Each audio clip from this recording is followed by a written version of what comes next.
पिता म्हणजेच आदरणीय श्री मोहन तात्याराव सोळंके सरांचा आज आमच्या विजनवाडी पब्लिक स्कूल कनकवाडी तर्फे सेवा गौरव पुरस्कार देऊन सन्मान करताना आम्हाला अत्यंत आनंद आणि अभिमान होत आहे।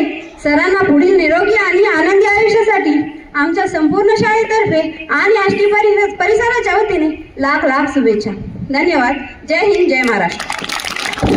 I request our Honorable School President Dr. Shankar Gantare sir to present the trophy on the occasion of his retirement ceremony.